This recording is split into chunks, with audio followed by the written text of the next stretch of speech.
All right, I guess we should get started. Fine. So, talk about some recursion, define some formulas. Also, you can think of this as sequences, right? We definitely, I know it's been a while. We talked about some people possibly do this differently. Sometimes people talk about sequences at the very beginning, sometimes we talk about them at the end. But either way, we come back around to talking about kind of these recursive things and how to deal with them. So we have this sequence to define recursively. The next term. So when you see like you see n sub t plus 1, you just think this is the next term. And this is n sub t is the previous term. So in this example, the next term is just the previous term times 9. And the first question is, what is n6? So what is the 6th term in the sequence? Well, we know the 0th term of the sequence. That's fine. Now, I should be a little bit careful with the language here. We're actually going to find the 7th term because we started with the 0th term. So n sub 6, in this case, since we're starting at n sub 0, is the 7th term. N sub 1 is going to be 6 times n sub 0, which is 6 times 5, which is 30. N sub 2 is going to be 6 times n sub 1, which is going to be 6 times 30, which is 180. Now, the thing about this is it's actually going to be usually disadvantageous to start simplifying things. It's actually going to be easier to think of this as 6 times 5, and is this as 6 times 5. Thanks. Because then I can start, especially if I'm being asked to find the pattern of the thing or the formula for the thing, it's going to make it easier to see what the formula is. So not surprisingly, n sub 3 is 6 times n sub 2, which is 6 times 6 squared times 5, which is 6 cubed times 5. And at this point, I'd be willing to bet that all of you could guess what n sub 6 is going to be. It's not 6 to the first times 5, it's not 6 squared times 5, it's not 6 cubed times 5, it's what? Right. If you write out enough terms and you kind of are smart about not simplifying things, so you can kind of see the pattern still, it makes it really easy to figure out what any term is, and specifically, it makes it easy to figure out what this is. So n sub t is a function of t. Well, we're just replacing the subscript with t, and here that's the same as replacing the power with t. So we'll take n sub t is going to be 6 to the t times 5. That's how I would do that. And that typically, so what's kind of a pain about problems like this is there really is like a tried and true method of finding the formula. You kind of have, over the years, I have to kind of write out the first few terms and kind of try to see what the pattern is. In this case, each thing is just 6 to the next power because everything is multiplied by 6. So typically, if your recursion is something like the next term is something times the previous term, usually you have that thing raised to a power in your formula. What if it's like that term and then addition on top of that? How do you do that? Sure, we'll get there. So let's look at a couple more examples then. Let's look at something like, sure, why not? I've got a couple, so I'm kind of looking at some of the homework and also some of my own examples here. Let's look at this one. Consider this recursively defined sequence. A sub n plus 1, thank you, equal to 1, 6 times a sub n plus 3, 6. And we're being asked now, in fact, actually, no, I don't want to do that. Yeah, let's go back to the previous one for just 1 second. The last thing we could do here, although it's not very interesting, we could be asked to find the fixed points.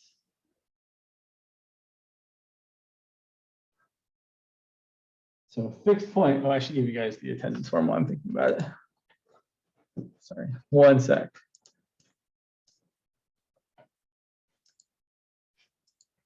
Here you guys go. Here's the attendance form for all you guys. So the fixed points are just points where if you plug in a value, you get the same value back. And the way we typically solve for that is we're just going to say, well, I want, thanks, something where if I plug in a number, I get the same number back. So I'm going to basically set these to be the same. So call them whatever you want. Typically, the choice you make is to call them capital L, because we're usually thinking of them as being some sort of limit. So we're going to solve L equal to 6L. And there's only one solution. You could either know what it is. There's only, oh, sorry, you guys can see that. The only solution here you can probably see is 0. 0 equals 6 times 0. Or you can subtract L from both sides and say 5L equals 0. Oh, then L has to equal 0. So my only fixed point is 0.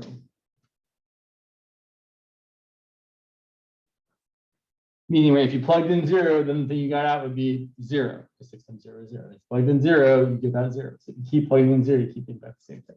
And that's the hallmark of a fixed point. When you plug it in, you get it back. So let's look at this next example. I want to find the fixed points. Oh, welcome. I want to find the fixed points of this. Great.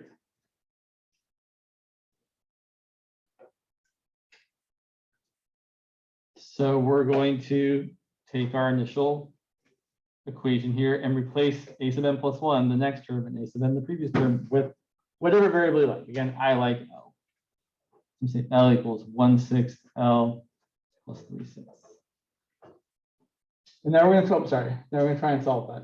And if I were solving this, I'd probably multiply everything by 6. So I'm going to have 6L equal to L plus 3, divide or subtract L, divide by 5. So let's say L is going to be 3/5, which is 0.6. So if we plugged in 3/5, we would get back 3/5. You can even check if you want. So if we plug in 3/5, let's see, I get 1/6 times 3/5 plus 3/6. Let's see, 3/6, that's canceling 2. So I've got 1/10 plus 1/2, right? Which is going to be 1/10 plus 3/10, which is 4/10. That looks, oh, 3/10, 5/10, excuse me, which is going to be 6/10, which is 3/5. So yeah, we see it's a fixed point. Now, the question is of what is the formula for this might be hard or impossible to answer. It's not always easy to find the formula, or even sometimes possible. But we can start. Let's say we start with A naught equal to 3. And really, so I honestly don't know if we're going to be able to find the formula for this one. Like, I haven't done this problem before. It's new to me, but we can try. So let's look at A1. A1 is going to be 1/6 times 3 plus 3/6, which is 3/6 plus 3/6, which is 1. Which may or may not be helpful to simplify this. It's helpful definitely for getting the next part. A2 is going to be 1/6 times 1 plus 3/6, which is going to be 4/6, or 2/3. Okay. A3 is going to be 1/6 times 2/3 plus 3/6. It's interesting that they wrote 3/6. It seems kind of right. I mean, I get it. Like, they're trying to keep the denominator the same. Like, why wouldn't you just write 1/2? There's probably a clue there, to be honest. Like, that's maybe they've written it that way to be more informative. So simplifying this, I'm getting, let's see, 1/9 plus 1/2, which is really 2/18 plus 9/18, which is 11/18. Okay, so I'm not seeing any pattern really making itself present here. We want to find the next one, just to kind of do our due diligence. 1/6 times 11/18 plus 3/6. It's going to get ugly. Yeah, it's going to get ugly. This is going to be 11 over 6 times 18 plus 3 times 18 over 6 times 18, which isn't particularly pretty. what, 54, 65 over 6 times 18 is 8. Does this help us? Maybe. Well, so does this help answer the question? Sure. The question is asking us to find the first few terms. But can we start to see a pattern? I don't see one. That doesn't mean there isn't one. Right? There definitely could be a pattern. Yeah, let me show you a different example, which I feel like is, yeah. Let me show you a different example, which I feel like is somewhat similar. I think I've got some pages here that are not supposed to be. You. Barely. So let's look at this other example, which I think is also helpful. Let's say we have a sub n plus 1 equal to 1/2 times a sub n plus 5/2. And this one, I think the pattern is going to be a little easier to see. Maybe. And let's start with a sub 0 equal to 4. Okay, so let's find a few. Well, we'll find the fixed values at the end. So a sub 1 is going to be 1/2 times 4 plus 5/2, which is going to be 9/2. And I'm getting an inclination here that it might be useful to actually leave things as fractions. So let's find a sub 2. That's going to be 1/2 times 9/2 plus 5/2. Okay, that's going to be 9/4 plus 10/4, which is 19/4. A sub 3, things seem like they're not getting better.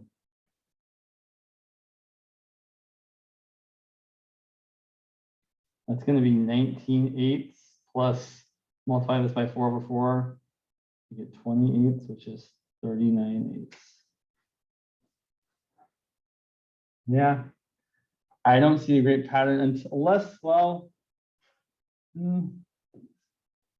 I might see a great pattern if, oh, I do see a pattern.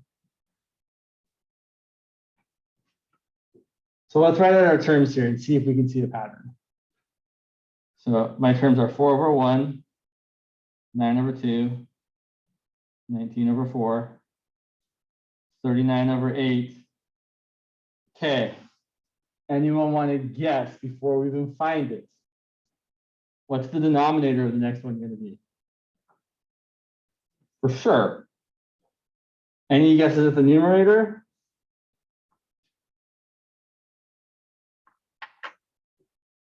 I have a guess. I think that's 5 minus 1, that's 10 minus 1, that's 20 minus 1, that's 40 minus 1. I think it's going to be 80 minus 1. Let's find out. So if we find a sub 4, it's going to be 1/2 times 39 over 8 plus 5/2. And yeah, that's going to be 39 over 16. If I multiply this by 8 over 8, that's 40 over 16, which is exactly 79 over 16. Well, there is a way to make this into a pattern. So this is a sub 0, a sub 1, a sub 2, a sub 3, a sub 4. So it looks like a sub n, the denominator is 2 to the nth power. 2 to the 0 is 1, 2 to the first is 2, 2 to the second is 4, 2 to the third is 8, 2 to the fourth is 16. Great. The numerator, on the other hand, well, again, I think it's helpful to think of this as 5 minus 1, 10 minus 1, 20 minus 1, 40 minus 1, and 80 minus 1.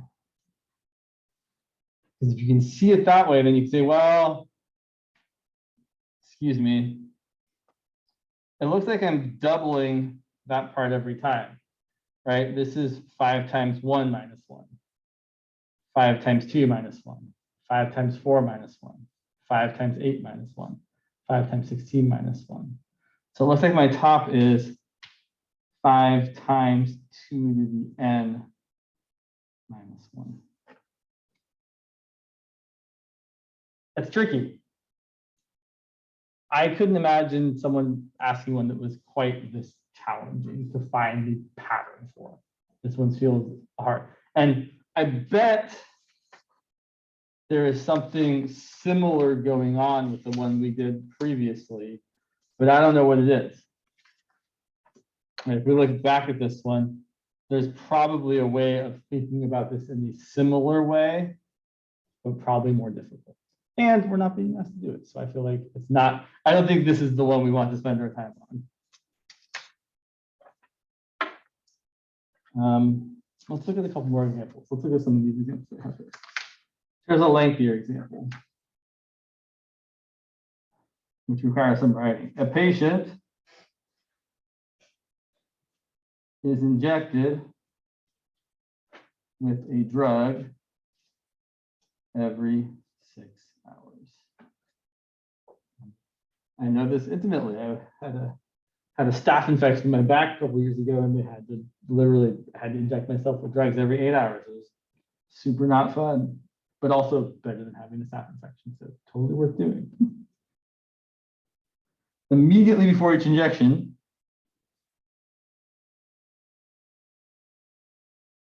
the concentration of the drug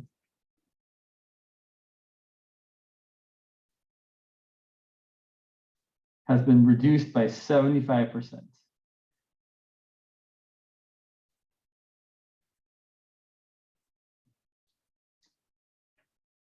And the new dose raises the concentration by 4 milligrams per milliliter. So question A, let's find the concentration of the drug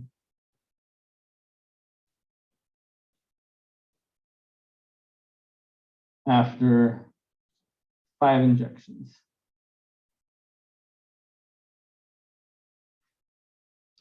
Let's make a little table. So we'll use N for the number of injection and Q sub N for the concentration. So after the first injection, how much drug is in our body?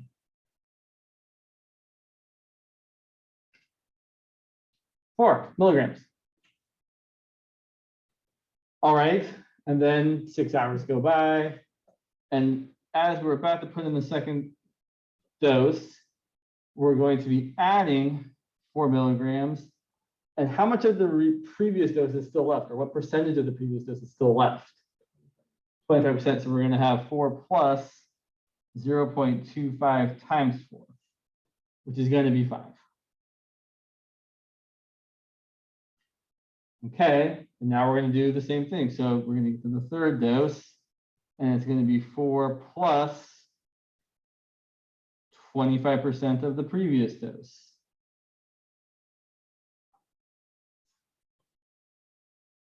Which is going to be 5 1/4.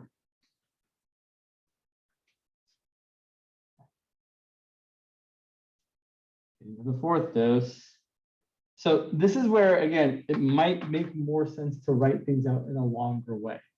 So I want to show you, if I write this out as 4 plus 1/4 times this 5, which came from this thing here, which was 4 plus 1/4 times 4. You might notice that we have 4 plus 1/4 times 4 plus 1/4 squared times 4. Kind of interesting. Kind of suggestive that the next one might be that plus that plus that plus 1/4 squared cubed times 4. And it is. So our next dosage is going to be 4 plus 0.25 times our previous one. But look, we're just taking this we're multiplying it by a quarter, which will give you 0.025 times 4 plus 0.025 squared times 4 plus 0.025 cubed times 4, and then we're adding another 4 to it.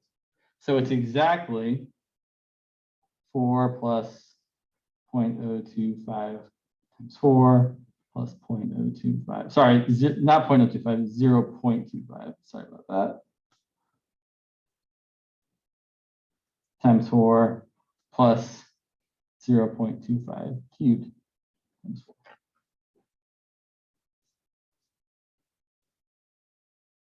Kind of gross.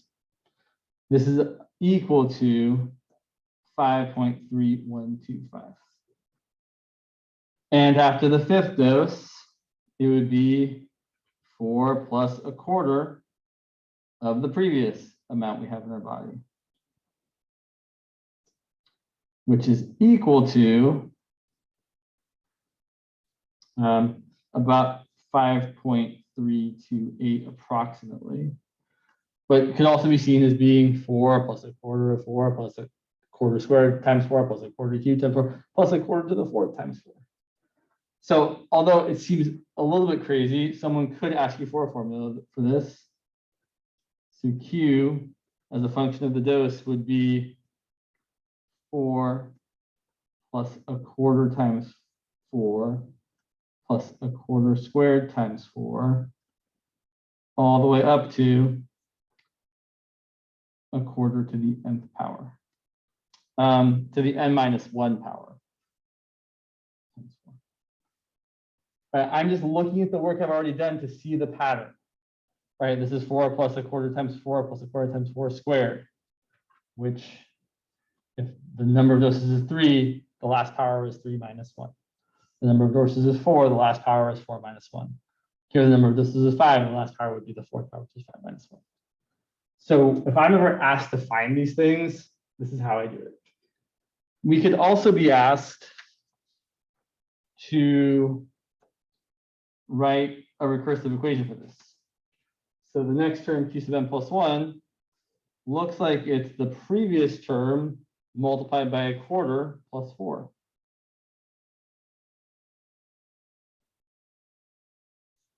With an initial amount being 4. So that's definitely our recursive equation.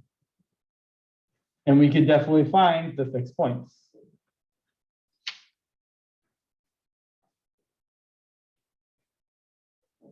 So if we keep doing this forever and ever and ever, actually, that's not the right question. So to find the fixed point, we're going to set these equal to each other. So L equals 4 plus 0.25. So I would probably like to multiply everything by 4 to get rid of that decimal. 4L equals 16 plus L, divide with or subtract L, 3L equals 16. L equals 16/3, which definitely seems like, right, that's 5.33 forever. It definitely seems like what our values are getting closer and closer to, right? We started at 4, and then 4, and then 5, and then 5 and a quarter, and then 5.325, and then 5.328. We're getting closer and closer and closer to 5.3323. It seems like this is a stable equilibrium. How do we know? So this fixed point is just another name for equilibrium.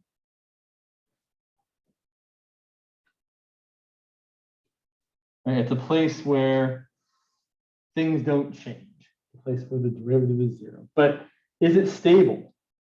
Well, this is a totally different question than, oh, wait, I'm sorry. Getting my 17C and my 17A, I'm about to say some 17C stuff. I'm like, no, we're not talking about that yet. So I should ask you all, have you talked about stability of these fixed points in class? Okay. So there's 2 different ways to tell stability. Usually most people these days aren't talking about the cobwebbing method. Has anyone talked about the cobwebbing method? No, okay. Typically what they do is they talk about seeing if the derivative is greater than 1 or less than 1. Okay, but so you can don't ignore what I would say, just you don't have to retain what I'm about to say. but I want to show you this Cobbleman idea because it really is the same as the way you're actually determining stability. It's just a longer way of doing it, but it shows you more what's happening. So let me show you this and then we can move on. So let's say I was going to plot some stuff. So this is Q sub n plus 1. This is Q sub n. And here is the line. Q sub n plus 1 equals Q sub n. All right, that's where they're equal to each other. So our equilibrium is on that line, right? It's somewhere maybe right about there at 5.33. And there, 5.33. And then we're also going to draw the line that represents the recursive relationship. The Q sub n plus 1 is 4 plus 0.025 times Q sub n, or y equals 4 plus 1/4 x. Right, that's another way to think about that. So I'm going to draw that line. Yeah, sure, maybe like there.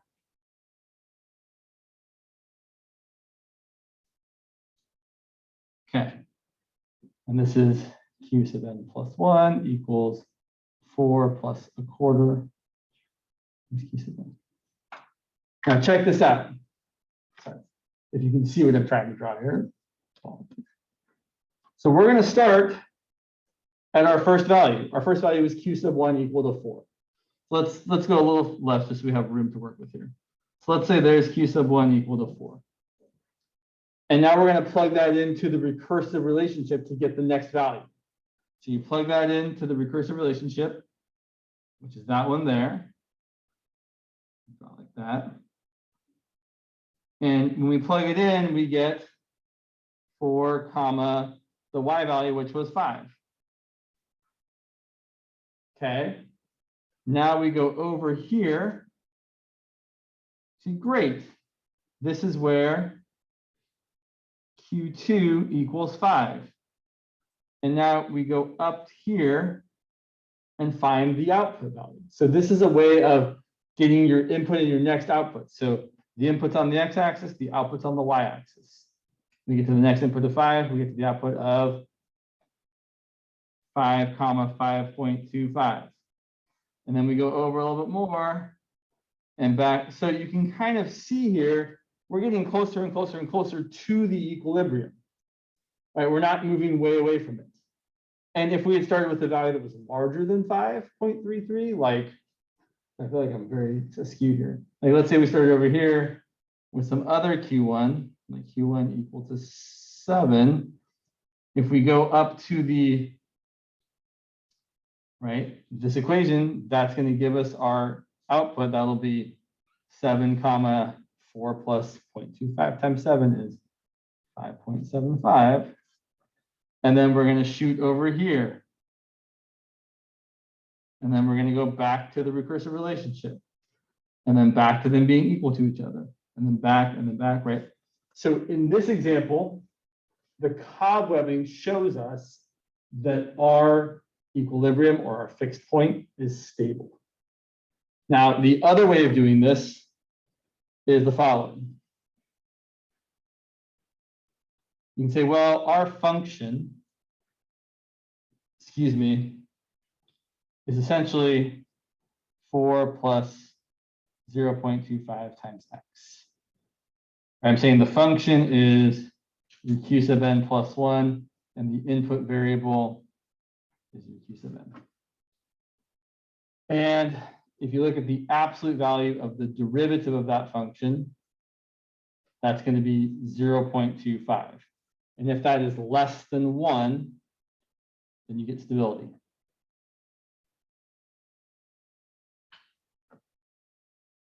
You definitely don't have to do this, but I want you to see that it's really because the slope of this line is less than 1. If the slope of this line was greater than 1, we would get instability. Let me show you. Let's look at another example.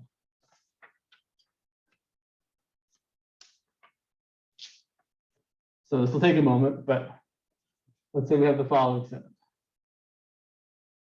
I'm very like askew here. A bacterial population is growing at 5% per day. Let's find a recursion equation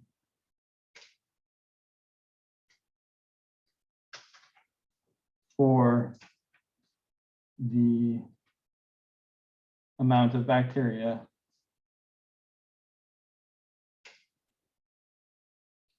n sub t plus 1 in terms of the amount the day before.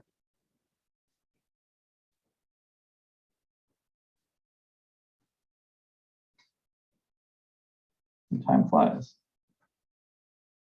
Okay, so if bacteria is growing by 5% every day, that means how much I have on this day, how much more am I going to have the next day? Well, how do you say 5% more? If on day 0, I'm starting with some initial amount, then on the next, I'm going to have 5% more. That's going to be how much I had plus 0.05 times how much I had, which is just 1.05 times how much I had. Okay. And then the same thing is going to be true for the next one. On day 2, I'm going to have how much I had the previous day plus 5% of how much I had the previous day, which is going to be 1.05 times N1. Which, if you wanted, you could also notice is 1.05 squared times N0. And you can totally find the formula for this, right? If you look at day 3, it's going to end up being N2 plus 0.05 times N2, which is 1.05 times N2, which is 1.05 cubed times N0. So the recursion formula is n sub t plus 1 equals 1.05 times n sub t. And then the general formula is that n as a function of t is 1.05 to the t times n naught.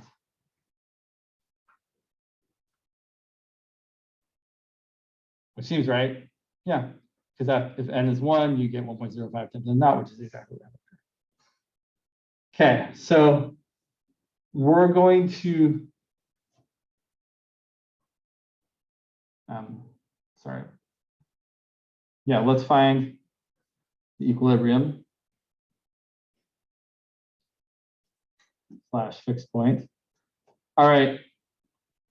Looking at this recursion equation, where every subsequent day you have a little bit more than the previous day.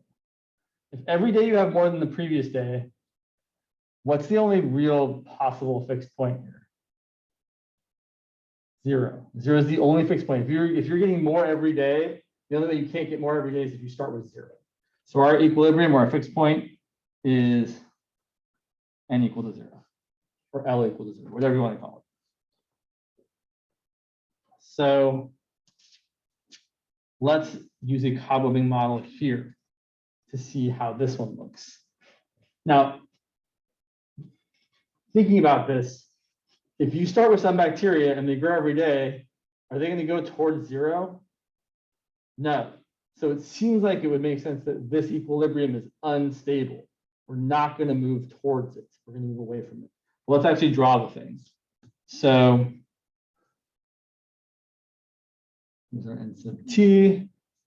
Here's our n sub t plus 1. You guys can see that. And here's our line. N sub t plus 1 equals n sub t. And here's our other line for our recursion formula, which I'm going to exaggerate. Here's n sub t plus 1 equals 1.05 times n sub t. All right, it's got a little bit steeper of a slope. So then, no matter where I start, let's say I start here at n not equal to 1. If I go up to the recursion to find what the next value is, when I plug in 1, I'm going to get out 1.05. And then when I go over here to the point 1.05 comma 1.05, then I'm going to go up to the recursion again and get the next point, which is going to be 1.05 squared.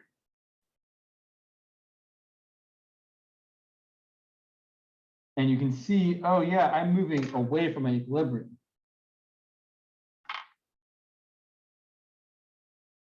And my equilibrium is way back here, and we got pushed far away from it. So again, we're seeing this idea where if the slope is steeper than the line y equals x, or n sub t plus 1 equal to n sub t, it's going to diverge. It's going to be unstable. Whereas in the previous example, if the simplified recursive relationship is less than 1, it's going to be stable. So this definitely does correspond to saying, okay, we have an unstable fixed point equal to 0.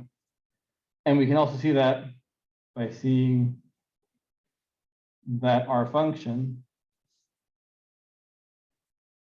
which I would call f of x equal to 1.05 times x, well, the derivative is just 1.05, and the absolute value of that is definitely greater than 1. So this is definitely like the easier way. Like, no one wants to do all this drawing of Cobbleman. It's terrible, but it does help you actually see why the thing is working the way it's working. But the shorthand way, the shortcut way of doing it is just to be like, oh yeah, if the derivative is larger than 1, it's unstable. If the derivative is less than 1, it's stable. And I always say the absolute value of the derivative, right? You don't want negative values, you want positive values. And you might have noticed so far that every time we've taken the derivative, we've just gotten a constant because of the examples we've used. But let's look at something. Yeah, we got time. Let's do something a little more. Oh, I want to do the other one too, though. We'll try and make it work.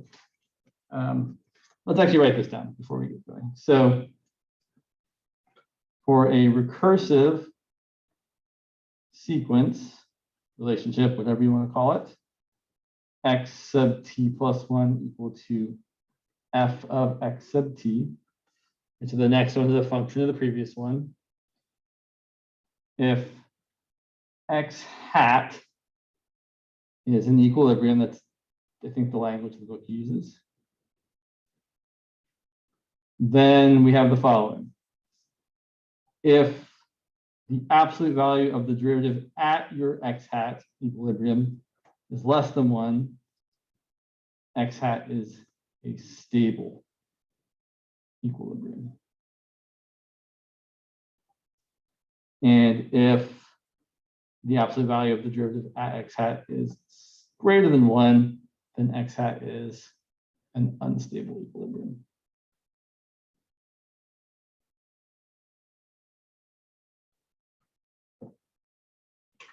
And I don't actually know. I was just wondering, what if it's equal to 1? I don't actually know.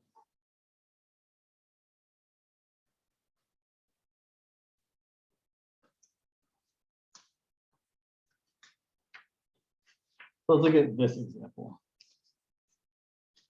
And then we can do the other thing I want to do. Let's find and characterize the equilibria for this recursion relationship. X sub t plus 1 equals 3/10 x sub t squared plus 7/10. So let's find the equilibria first. So I'm just going to set each of these equal to, literally you can use any letter you want. Again, L is a common choice. And it seems like it would be a good idea to multiply everything by 10. So I'm going to have 10L equal to 3L squared plus 7. Let's bring everything to the right.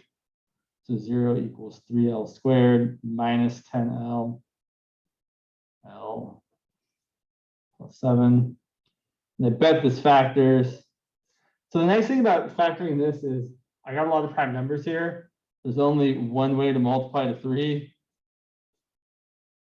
And there's only a couple ways to multiply to 7, either 7 and 1 or -7 and -1. And I think I want a positive 7 here and a positive 1 there.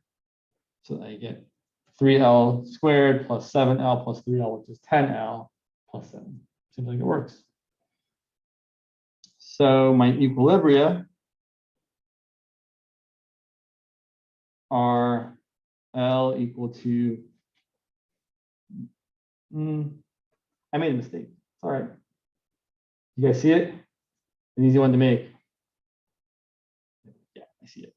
There should be a minus sign, right? Be a -7 and a -1.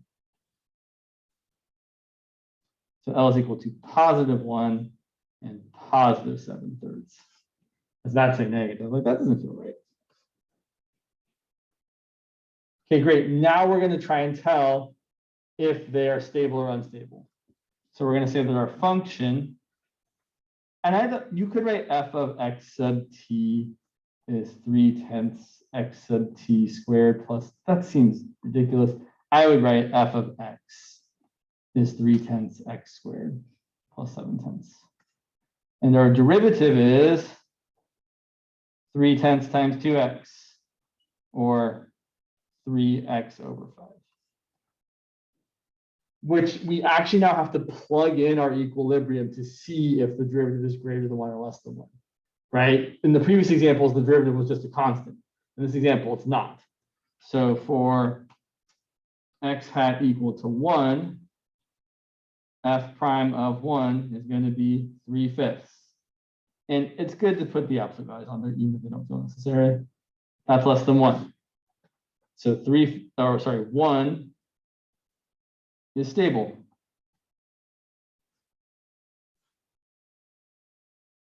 Excuse me. Let's try the other one. Plug in 7/3. F prime of 7/3 is going to be the absolute value of, let's see, if I plug in 7/3, I get 3/5 times 7/3, which is 7/5, which is definitely bigger than 1. So it's unstable.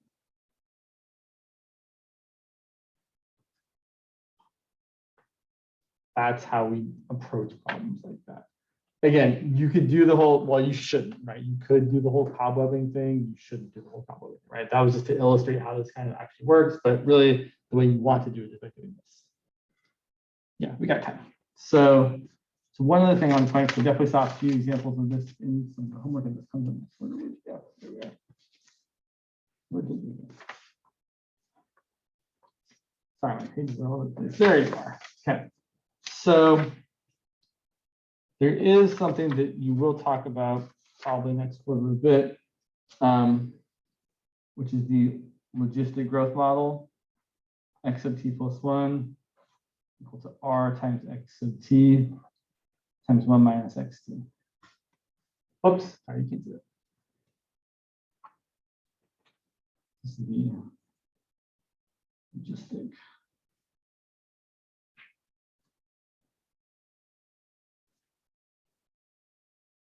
And I will point out, this actually does come from, so this is actually a simplification of another equation, which is a little more complicated. People are like, we're going to change the things around, make it a little easier. But I would like to find a fixed point to this. So I'm going to set x and x sub t plus 1 and x sub t equal to L. Okay, L equal to R times L times 1 minus L. Oh, and I'm trying to solve for L. That seems like a bit much. What could L be for sure? What would totally work as a solution for L? Often if I'm asking that question, it means it's, I don't know if obvious is the right word, but there's like one number that comes up a lot. If you plug it in, both sides are the same. I'm thinking 0. L could definitely be 0. Okay. It's not usually very interesting though, when something is 0. The nice thing, well, no, let's just multiply that and see. Yeah, we can do it the long way. Yeah. So we multiply this out. We get R times L minus R times L squared. Then bringing everything to the left, you get R times L squared minus R times L plus L equal to 0. I'm going to factor out an L. I'm left with R times L minus R plus 1. So either, yeah, we get L equal to 0 like we thought, or we get R times L minus R plus 1 equal to 0, which gives me R times L equal to R minus 1, or L equal to R minus 1 over R. Just 1 minus 1 over R. So those are our fixed points there. And then depending on the value of R, you'll have stability or instability. It's kind of interesting. So if we look back here, if we look at our function, f of x equal to R times x times 1 minus x, which we could multiply out as R times x minus Rx squared. If we take the derivative of that, we're going to get R minus 2xr, or if you prefer, R times 1 minus 2x. And so depending on, well, and then we would plug, okay, then we have to plug that in, sorry. Ugh, such work. What time is it? Oh, it's almost time. Okay, so if we plug in our critical point here, or our fixed point, f prime of 1 minus 1 over r is going to be r times 1 minus 2 times that. Wow, that seems terrible. I mean, it's not that terrible. If we simplify this a little bit, we get r times 1 minus 2 plus 2 over r, which then ends up being r times negative 1 plus 2. So depending on how big r is, you get stability or instability. If R is too big, it's going to be unstable. If R is small enough, it's going to be stable. It's kind of neat.